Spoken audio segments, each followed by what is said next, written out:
One take, one shot. This is the SmackDown review where I do it immediately following SmackDown and immediately following a dental procedure. So I might be spitting more than usual. I know I spit a lot. And if my mouth just starts bleeding, bear with me. All right, so we got to do this quick because I'm in pain. I'm in pain.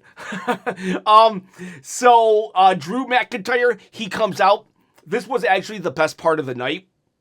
Drew McIntyre, I loved how they made it a big deal. He comes out.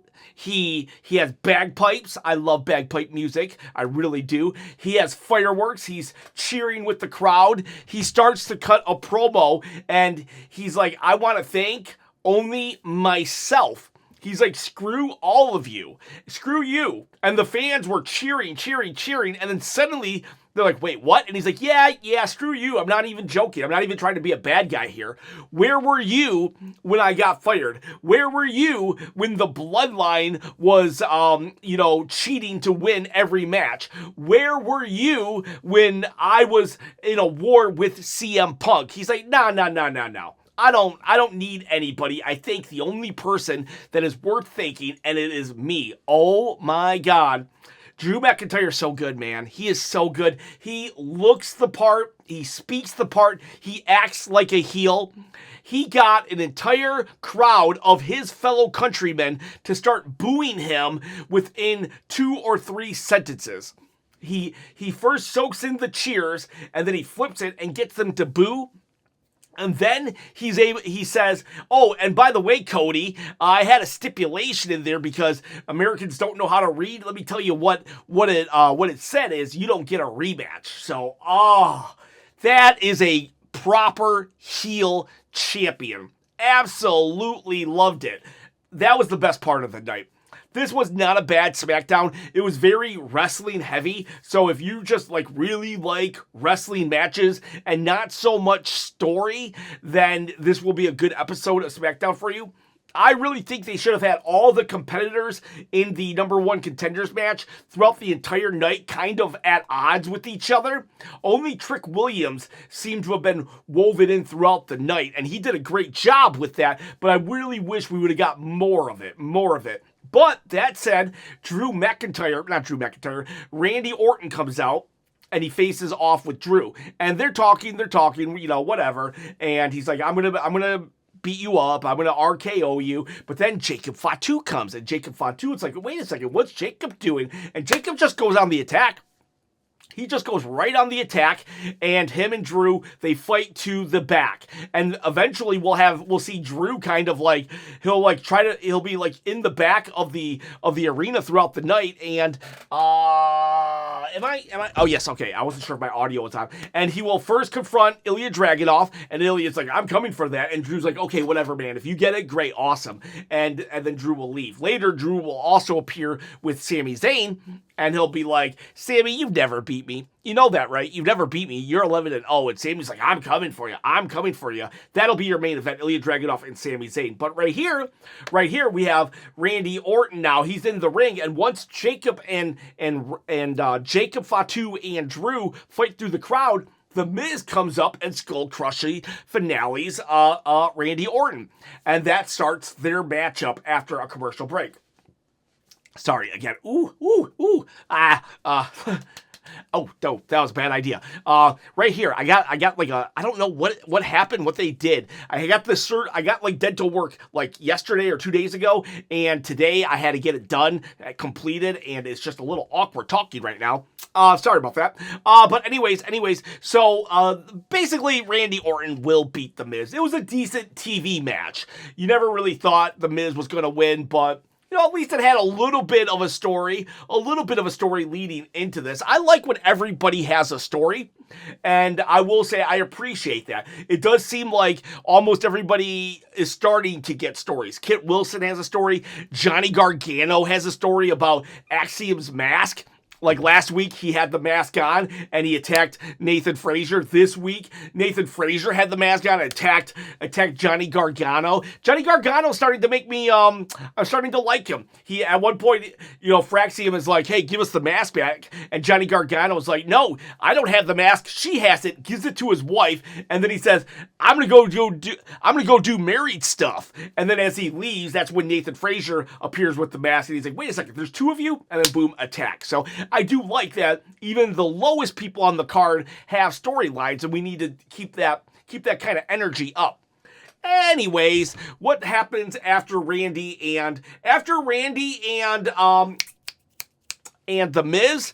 We then will go to Alexa Bliss and Charlotte. They have a segment backstage, and Alexa is like kind of upset with Charlotte for being sick last week. I mean, come on. That's how can you be upset with something? You didn't have my back. Why? Because you were sick? Give me a break. That's lame. And Nia and Lash are poking the bear, and so they're just kind of poking. This will lead to an Alexa Bliss and Charlotte match versus Julia and her manager. What's her manager's name? I forget what her manager's name is at the moment. I'm sorry. I'm like, my head's all over the place. But it's like, I don't like those two together. If we're trying to rebuild Julia, why did we have her lose a tag match? We should have done that because Charlotte and Alexa will win this match. I understand why they win. They're a tag team, so they probably should win. But they don't need to. They're an established tag team, but we don't need to job out Julia. Just have them fight someone else. That said, it does look like Julia is on the path to turning face because Nia, after the match, Nia attacked Julia to get her out of the way so they can go and beat up Charlotte and Alexa Bliss. And then Julia got in Nia's face. Kiana James, that's what her name is. She got in her face and was like, hey, you know what? I'll fight you. So I like that Julia was not afraid of Nia. Kiana James pulled her back, and that's where we're leaving it. So it looks like we might be doing a face turn for Julia.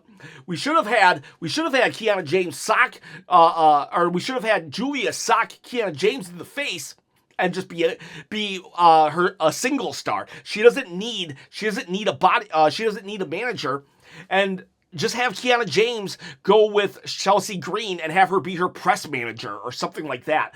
So after that, we have, what is it? Dragunov? No. Trick Williams. He will face, this might not be after that, but whatever. Trick Williams will face Matt Cardona. This was a decent matchup, and Trick Williams did win. I'm happy that Trick won. I understand that Matt Cardona has a huge fan following, and people probably wanted him to see him finish his story, but Trick was the right winner, in my opinion. Trick Williams will win. What was cool was after this, we will have Trick Williams will leave, or Kit Williams, or no, Kit Wilson. Kit Wilson comes out, who is awesome, and he looks at Trick, and he's like, he just moves on, and he attacks Matt Cardona for his toxic masculinity. We'll cut to a commercial, and he's talking about how everyone's toxic, but this is where Jacob Fatu comes in and attacks. Jacob Fatu will attack Kit Wilson, and then he says, Cody Rhodes, you got something to say? Because earlier in the night, Cody Rhodes, I forgot this part, sorry. Cody Rhodes came out, and Cody was actually interesting. A lot of people booed him at first, and he was like, we're getting closer. We are getting closer to Homelander Cody, because he had to win the crowd back over, and he said, "Fine, I'm going to enter into the Royal Rumble." But he did have some harsh words for Jacob Fatu. So when Jacob Fatu comes out, he's like, "Come on, Cody, you got something to say? Say it." And then Cody, his music hits. This is later, and they just start fighting. They brawl. They pull him apart, and then we cut to a commercial, which was stupid. And then when they cut back, they say, it's announced, Saturday night's main event, we're going to get Cody versus Jacob Fatu. And Cody has announced himself to enter into the Royal Rumble. So we're finally announced that the Rumble's happening, and we have a really good matchup for Saturday night's main event. Plus, you got the Fatal 4-Way to determine who's the number one contender. Saturday night's main event, looking pretty stacked. Sorry. So I did like the Cody promo. So right now, the best parts of the show is Drew McIntyre's promo, Cody's promo, and you could say maybe the Jacob Cody pull apart brawl. Damian Priest versus Solo Sikoa. So throughout the night, you have the Wyatts saying, you don't understand, you took the lantern, you don't understand the power of the lantern. And then Solo cuts a promo saying, I understand the power of the lantern, I'm kind of liking the power of the lantern. Now we cut to Damian Priest versus Solo Sikoa. They fight. Eventually, Talatunga gets kicked out, and the lights go out at some point, and boom, the Wyatts attack everybody that's left. Uncle Howdy grabs the lantern, but Talatunga returns, boots him in the face, and they will leave with the lantern. But there was a distraction that allowed Damian Priest to get the victory on Solo Sikoa. So the Wyatts and the MFTs are continuing on, and the lantern seems to be something. But Solo did leave with the lantern here. I think they should start letting Solo walk out with the lantern so we can see the Fireflies and see him trying to harness the power of the Fireflies, but I don't know. We'll see. Johnny Gargano, already talked about that. Drew McIntyre, Drew and Sammy, they had their thing. Jordan Green. The U.S. title match. Now, I did have to watch this after the fact, but it was Leon Slater from TNA. Versus Carmelo Hayes, which was interesting. And it looks like they're going to start playing the angle of Carmelo Hayes' leg is injured, and that's probably what is going to eventually lead to him losing the title in 2 or 3 weeks, because they have started now really saying he has an injured leg, and I bet every week it gets worse, and that's how eventually he's just going to be worn down. But right here, this was a good match. Now, a lot of people are probably like, who is this Leon Slater guy? He's from TNA. He's their X Division champion. And he's also from England, and this show came from England, so that's why they wanted to bring him here. But it's just so crazy. Like, literally TNA had their first episode on network TV in like a decade or something, and they still let Leon Slater go to WWE. It's like, that is such a one-sided deal that WWE gets whatever they want with TNA, but then again, TNA got a TV contract out of it, so it's hard to argue with results. But yeah, Leon Slater versus Carmelo Hayes, great match, go watch it. We got Carmelo Hayes, he won. And we'll have Chelsea Green versus Jordan Grace. At first, I thought it was going to be Jordan Grace versus Jade Cargill, but I'm beginning to think this is going to be a triple threat. And if it's a triple threat, I wonder if Chelsea Green might become champion. I don't think Chelsea Green can beat either Jordan Grace or Jade Cargill because of the nature of her character, but in a triple threat situation, she can accidentally win. God, it's so hard to talk right now. But so they have a match. Jordan Grace wins, and Jade Cargill is on the outside. And when Jordan Grace wins, it's funny because she does a clap and she's like, okay, I guess. So it's like, I guess. I thought that was funny. After the match, Jordan Grace calls out Jade Cargill. Jade gets on the ring. And then Chelsea goes to attack Jordan Grace. She moves, hits Jade. The belt falls. Jordan does that thing that everyone does. She holds up the belt. Ooh, that's so intimidating. She throws the belt at Jade. Jade's like, bet. And Chelsea Green's over here. So I'm thinking we're going to get a triple threat right there. And this will then lead us to our final match. Before that, though, Trick Williams does cut a promo. He has so many catchphrases. He is The Rock, man. I'm telling you, he's the second coming of The Rock. He's like, I look money, I smell like money, I am money. He's just like, really go check out every single promo he did tonight. He was just firing off catchphrases and sayings left and right, just like The Rock used to do. I remember when the SmackDown Hotel, Jabroni Boulevard, man, there was just so many back then, and that's kind of what Trick does. He just boom, boom, boom. He says them so quick that you don't register that he's coming up with all these things on the fly. He didn't even mention his lemon pepper steppers. Then we do Ilya Dragunov. Ooh, I hope that didn't. Hope I'm not out of focus right now. Ilya Dragunov versus Sami Zayn.